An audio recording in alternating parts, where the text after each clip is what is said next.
Pemirsa, masih bersama saya Syifa Aulia dalam Berita Kaltim hari ini. Kembali kami sampaikan 3 berita utama Kaltim hari ini. Hilang kendali, sebuah minibus di Samarinda lompati median jalan dan menabrak sebuah mobil.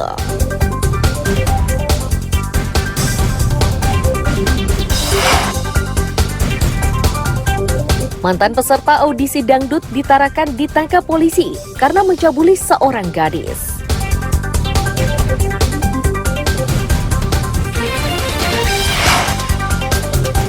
Untuk meningkatkan kesigapan, seratusan petugas damkar di Samarinda diberi pelatihan baris berbaris.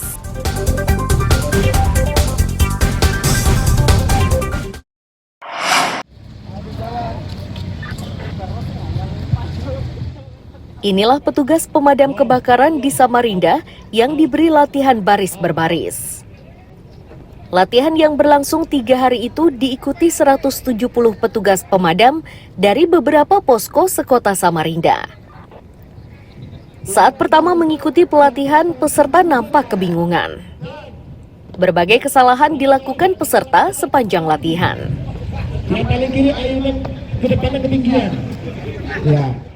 Kepala Dinas Pemadam Kebakaran dan Penyelamatan, Hendra Aha menyatakan, pelatihan ini untuk memberikan penyegaran kepada semua petugas. Materi yang diberikan mulai dari kesamaptaan, pengenalan peralatan keselamatan, hingga teknik evakuasi hewan buas.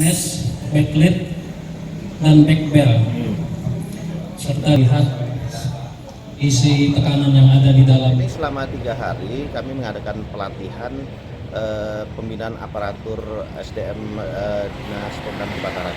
Oke, dalam kegiatan itu apa yang diberikan atau materi apa yang disampaikan? Materi disampaikan adalah pertama kita kesamaptaan anggota, yaitu mengenai peraturan baris-baris yang kami mintakan itu personil dari TNI untuk melatih PBB-nya. Untuk personil yang terlibat Pak Kadis berapa orang? Personil yang dilatih itu sekitar 170 orang, tapi dibagi selama 3 hari.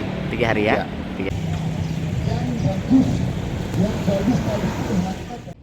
Latihan yang berlangsung di Polder Sempaja ini diminati para peserta. Mereka meyakini latihan tersebut tidak hanya menambah pengetahuan, namun juga kebugaran. Yang tengah kejadian.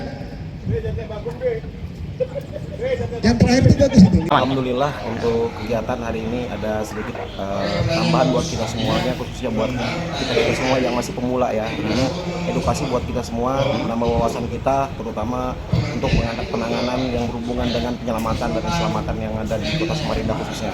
Oke Bang, tadi kan sempat dilatih sama Bapak TNI ya mengenai baris berbaris. Ada kesulitan nggak tadi? Kalau untuk kesulitan sebenarnya tidak ada, karena mungkin pengaruhnya karena faktor lama aja. Faktor lama ya? Tidak ada gerakan sehingga itu fleksibel. Mungkin kedepannya ketika ada kegiatan seperti ini intens dilakukan, mungkin nanti secara kontinu akan lebih baik lagi. Jalan. Ya. Ayo tangannya Pak. Khusus untuk latihan baris berbaris ini, damkar mendatangkan pelatih khusus dari tentara. Iswanto melaporkan dari Samarinda. Mobilnya terbalik di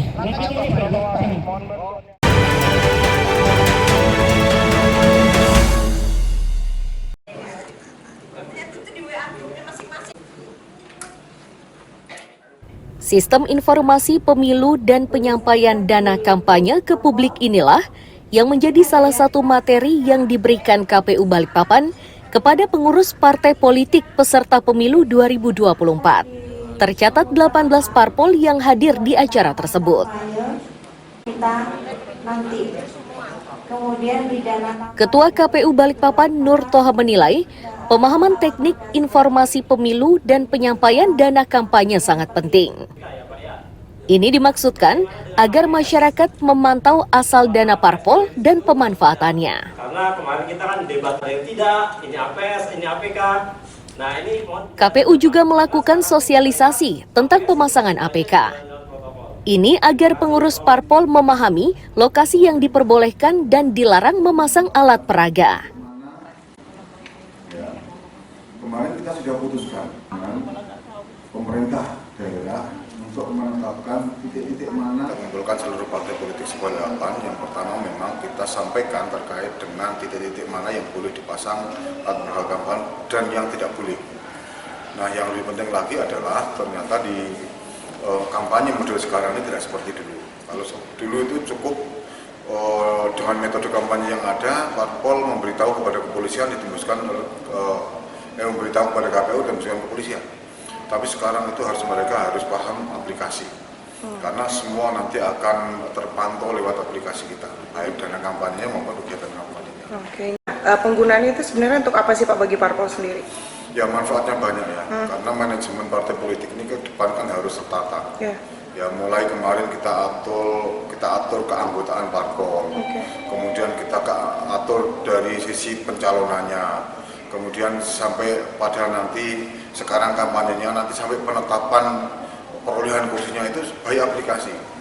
Semakin kesini aturan kampanye ini semakin diperketat. KPU berharap materi yang telah diberikan mampu diterapkan oleh masing-masing pengurus parpol agar tidak menghadapi masalah saat kampanye. Riani Mantini melaporkan dari Balikpapan.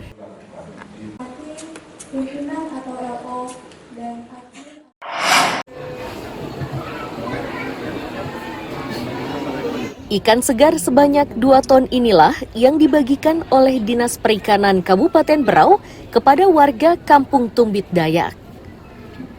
Pembagian tersebut berlangsung saat perayaan Hari Ikan Nasional ke-10 tahun 2023.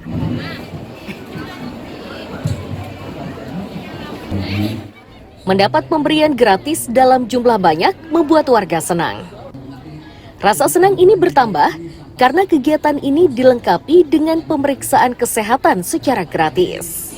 Masyarakat Kampung Tumbit Dayak kerjasamanya.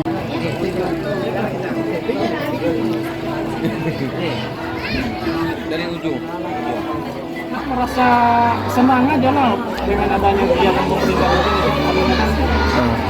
Mengadakan kegiatan Hari Ikan, kemudian ada bantuannya ke warga, ini ada juga dari dinas kesehatan, jadi periksa kesehatan masyarakat, sangat senang aja lah.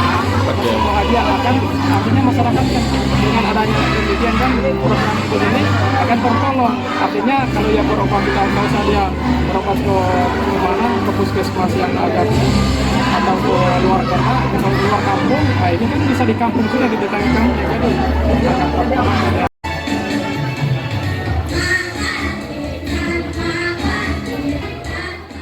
Kepala Dinas Perikanan Dahnia Ratnawati menyatakan, pembagian ikan segar ini merupakan salah satu program untuk mengurangi kasus gizi buruk di Kabupaten Berau. Disebutkannya, saat ini terdapat 10 kampung yang masuk kategori gizi buruk.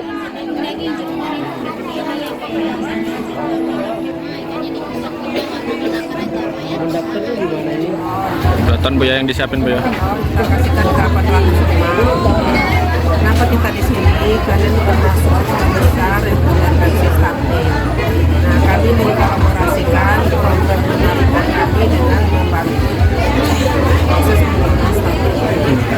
Berarti Tumbit Dayak ini termasuk 10 terbesar Bu ya? Artinya bukan pemerintah di antara yang 10 besar. Di tingkat Kabupaten Berau? Izin Ibu Bupati lihat kamera Ibu. Ikan-ikan segar yang telah disiapkan itu kemudian dibagikan kepada warga secara merata. Miko Gusti melaporkan dari Kabupaten Berau.